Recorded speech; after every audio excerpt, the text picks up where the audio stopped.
Well, hey guys, thank y'all for making Tailgate Youth Night a blast. Love our referee squad. They're from the SEC. They did a great job officiating tonight, and y'all just it was so cool seeing y'all play and hang out on the parking lot outside. Tailgating is a lot of fun. How many of you have ever done an actual tailgating before a game of some kind? Some of you? Yeah. It is a fun thing. Typically, you show up early before a game that you're going to, often football, but it could be any sport really, and you hang out with people who are going to cheer on the same team that you're going to cheer on, and you eat food and play, whatever, get kind of hyped up for the game before you walk into the game, and it's a blast. So tailgating, you are repping your favorite team, and what we're going to talk about tonight is not like that. We're talking about worldview, and I'm going to explain what I mean in just a second. We're talking about worldview, and the title is called Reality. We want to help you know what is real. It can be very confusing out there, and so just quick catch up, because some of you, this is your first time here, and thank you for showing up, or you've missed one or two of the messages. So this is where we've been the last couple of weeks. Worldview is a picture of reality. It's a picture. It's an image. We've even used the imagery of a puzzle, hence the puzzle-looking graphic. Use an imagery of a puzzle to represent. We need a picture of what reality looks like, and we want it to be real, to match what's in there, what's in the box, and that you need all the right pieces in the box. You need all the pieces, and you don't want any wrong pieces that are in there, and we'll come back to that in a minute. But worldview, a simplified definition or meaning is your view of reality and the basis of your decisions. That's the top fill in the blank on the card if you're following along. Sorry if the spaces are too narrow. I had to be able to fit it all on there. Your view of reality and the basis for your decisions. Y'all remember the first night on the whiteboard I drew a tree, and on this tree, which part of a tree represents your worldview? If you look at the image of a tree, which part represents a worldview? What is it? Roots. The part you cannot see. It's underground. It's the part that determines whether it's going to be healthy or not. What type of tree. It's going to stand strong. And then the trunk of the tree, the base, represents our values, what helps us stand firm. And then what is up at the top on a tree? What happens up at the top? Fruit. Yeah, it's fruit. It's the leaves. It's the stuff you see and can pluck off. And that represents what? Actions and our attitudes, our decisions, our view of reality. What's underneath is going to determine how we act. That's why this is a big deal. Your actions are not accidental. Well, I don't believe they are. I believe they're formed by our worldview. And so there are 4 questions every worldview has to answer. We're not going to spend long on these, so if you don't have these written down, we can share it another time. Just quickly, origin. How did we get here? Where are we from? Identity. Who are we? We being humans, who are we? We who can think about that question and contemplate that. Third question is morality. The question is, how do we know right and wrong? When you say something's wrong, or why is there evil in the world? You have some reason to believe there is evil because there's good. So where does that come from, that right and wrong? And then the fourth question, this is all review, is what is our purpose? Meaning, what happens to humans at death? Like, what's the whole purpose of being here? Where are we going after this? So those are the 4 big questions, and Ben did a great job a couple weeks ago talking about the Christian worldview. And by the way, just FYI, we record our messages and put them on YouTube for those who care to go back and see, I missed a message. You're welcome to go watch it. So Ben did a great job and had some fun toys up here he played with to illustrate the Christian worldview and the story of reality that we believe is, Christians believe are true. So every worldview, and there are bunches of them, every worldview has to answer those 4 questions. The problem is there are competing claims about our worldview. They're not all the same. And so if we illustrate that with a puzzle, imagine I open this box of a puzzle, but this all wouldn't fit in there. So this is my puzzle. Can y'all see what's going on in here? In the puzzle are some pieces from this lovely Volunteers 500-piece puzzle that we worked a couple weekends ago because we were so like itching to work a puzzle because I just spoke about it. It was missing a piece at the end. It was a big bummer. Okay, but anyway, so in this are some pieces of that puzzle, but also in that are some pieces of other things, and some rocks. What are those doing in here? Some rocks. Like, this is not going to help me finish this puzzle. This does not match reality. If this is what I'm looking at to determine how to make this puzzle, this does not match. And the problem with our worldview, with our world, is that there are competing claims. There's a competition for what's real and what's not. This is not like picking your favorite football team or sports team where you just go, I like this team, you like that team, what's the big deal? Mine's better than yours, but in the end, they're all teams, they're all valid teams. One could be the champion this year, the next could be the champion next year. I hope yours isn't, I hope mine wins. So this is not like we're just trying to pick the winning worldview. I hope it wins. I'm a big fan of this worldview, so if you are because you're sitting in a room of with Christians, you think, I hope Christianity is true. I hope we're the winners. I hope we get this right and we pick the right one. That's not what worldview is like. It is based on reality, not your fandom, your interest, So, there are three major categories of worldviews. I am very much generalizing here, and three buckets, and the first one is going to be physical worldviews. So I think that's on the sheet that no God exists. I put in the blank physical. There's no God. Everything that we see is just dirt. It's just rock. Hence the rocks in here. It's just rocks. It's just matter. It's just material. We're just skin and bones. We didn't come from there's no purpose behind it. Nothing made us. We evolved from other creatures. Almost threw a rock at y'all. And so in this would be things like, can y'all think of a religion or a philosophy that would be in this camp, in this bucket? Atheism. Yep, atheism. What else? Not Christianity. I thought I heard somebody say that. Nope. What else? Generally, another word for this would be naturalism. Everything's natural. So if you've ever studied Marxism, there's no God. It's just about the survival of the fittest, Darwinism. Yeah. So this is illustrating tonight with just some rocks. They actually, ironically, have words like hope and trust Jesus on it because I just used these from a previous thing. So that's pretty funny. That's ironic. Okay, so that's physical. Second bucket is spiritual. Now we're like, okay, I'm done with that. Spiritual. We'd say, how's your spiritual life? This is a little different. This is kind of spiritual, like everything in nature. It says on here, many gods exist, or all things are spiritually united. So this would be things like where there are bunches of gods. So can you think of a religion with bunches of gods? Like Egyptian, what else? Hinduism, Greek, what else? Roman. Yeah, good. I love it. Okay, you're saying something that I can't fully understand, but I love that you know it. Yeah, that's great. So with many gods, but also it would be spiritual, meaning the physical is really not real. Physical would say the spiritual isn't real. Spiritual generally would say it's either not real or it's not what really matters. Like there's nothing of value of this body. We're trying to leave this body, as a matter of fact, and just get out of here and like just become one with the Force. So you Star Wars fans, the Force would be in this category. Or Buddhism would be more like and other Eastern religions. Why am I just, would be like everything in nature. Everything in nature has essence of God in it. Everything. So God is in all. Everything is divine.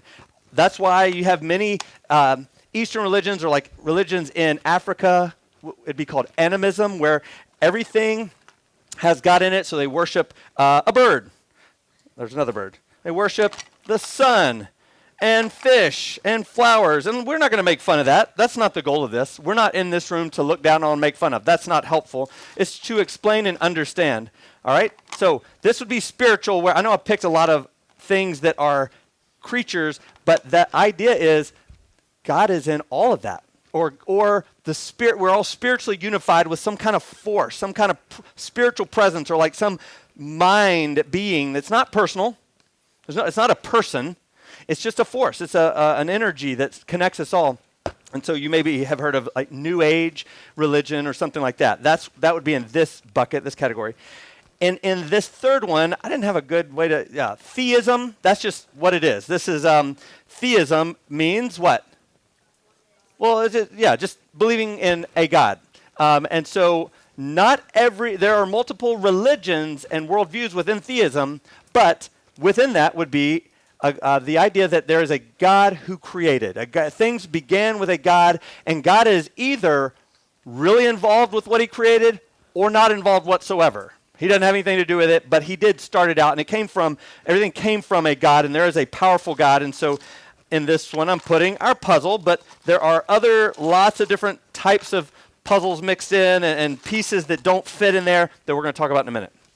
So, big buckets that have, one of the reasons I'm showing you this, one of the main reasons I'm showing you this, is to first of all, to educate you. You're going to learn more about this another day from someone way smarter than I am, I hope. But something I want to show you, we talked about physical is no gods, theism is one God, and spiritual is many gods, or all is God. Everything is God. That means you are God. You are God. If you subscribe to this, you are a God. All spiritual. Okay. The problem with all these different religions and worldviews is they cannot all be true. Do y'all understand that? Does that make sense that they cannot all be true? Because why? They have competing claims. They have claims that would contradict one another, that this and this cannot both be true in reality. So, how in the world can we tell the difference between competing claims about reality?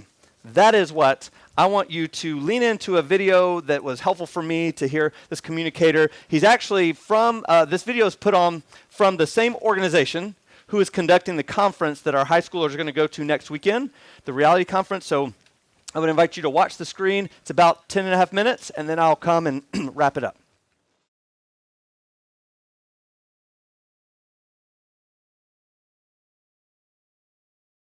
I hope you found that helpful as well. If you missed something that was on the video that was in the blank, ask a friend in a small group, and hopefully this is just helpful for you to think, oh yeah, they cannot all be true. Not all worldviews can be true. Not all religions and claims on what is real and reality can be true. They can't. So what do we do with that? Well, I think we have a very important thing to do, and that is to acknowledge that Christianity has lots in common with some other worldviews, no doubt. There's a lot in common. We believe in spiritual. We believe in physical. There is physical matter. We believe in one God, like several other religions do. There's lots in common with some other worldviews. However, it's not the similarities that matter. It's the differences. I want to be clear. How we talk to people who hold other worldviews is very important. We talk with grace, kindness, respect, love, undoubtedly. That's a different lesson, different conversation. So I do want to make that clear.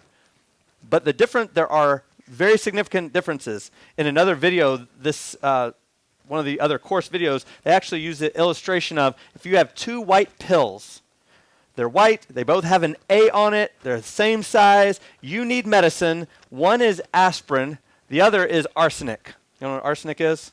It's a type of poison. They look the same.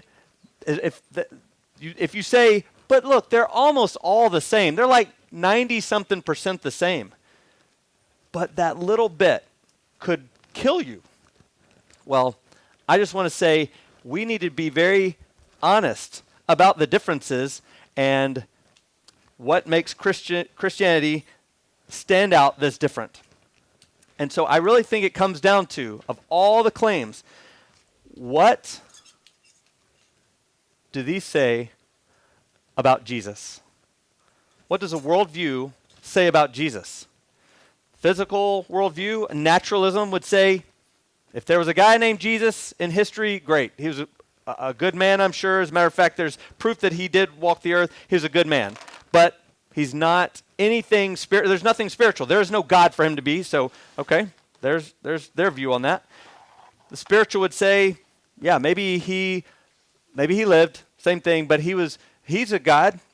But so are you. We're all gods. Now, I believe he was a God. He claimed he was the son of God, but kind of so are you. And so there's no greater being necessarily that he was the son of. And so that's how they would answer it. Within the theistic worldview, there are several claims about, think of Judaism, Islam, and Christianity in particular, three major religions of the world in this bucket. And they have very, very differing claims about who Jesus is and what he did. Do y'all know this? So to say all religions are basically the same, they're all kind of getting us to the same place, is not a statement based in reality. I'm using this not because it's Tennessee, but to be our image of where there's a picture of the way the world really is. You cannot say that Jesus was just a good man. You just say, look, I'm putting my puzzle piece in there. I figured it out. He's just a good man. He's a good teacher, and lots of people followed him. He did even some really powerful things, but he was nothing special. Or he died on the cross, but he did not raise from the grave. He did not come back to life. There was no resurrection. That's impossible. It's not possible. That is not the claim of Christianity, and therefore, which one is true? And I'm going to point to one verse. There are several. This is, as clear as Jesus, well, he got clear towards the end of his life. As a matter of fact, this is a statement. I'm plucking one line, one statement, out of the final night of his life before he was arrested. Some of you may already know what verse I'm going to. It's written in John, the Gospel of John, during some point soon after he and his closest followers shared the Last Supper together, this communion meal together, Passover. And they shared this, and he said, he was making claims about himself. He was telling them, I'm about to die. This is what you should live like. And then he told them this: I am the way, the truth, and the life. No one can come to the Father except through me. The man Jesus, who evidence shows he did live. There was a man named Jesus who lived 2,000 years ago, who walked the earth. That's not disputable based on Michael Walker did a fantastic job teaching about that a couple of Sundays ago. If you want to talk more about that, it's a great one to give some scientific evidence and some historical evidence. So there is a Father, there is a spiritual being, there is one Creator that created it all, and Jesus is claiming, I am the way. Not I know the way. There are plenty of great teachers. Lots of people would say, my book is the way, or this, if you follow this path or do these traditions, this is the way. Jesus pushed all that aside and said, I am the way. I am the truth. All truth is wrapped up in me, Jesus. And I am the life, the source of reality, the source of everything that exists. And so if you struggle with, how do I know Christianity is true? It all comes down to, who is Jesus and what did he do? And that's why we put all of our faith, all of our hope, the center of everything we believe in is in the man, the Son of God, the way, the truth, and the life. It's in Jesus. When we wonder about competing claims, for me, it is simple. It comes down to, I trust Jesus Christ, who he said he was and what he did for each one of us. And tonight, I don't want to oversimplify this, but I do think it's at the center of everything we do, and it would be a beautiful way to thank God for the reality of Jesus Christ, to share in communion together, and as an acknowledgement of who he is and what he did for us. We've got communion available for those who would like to take it. No one is has to do that.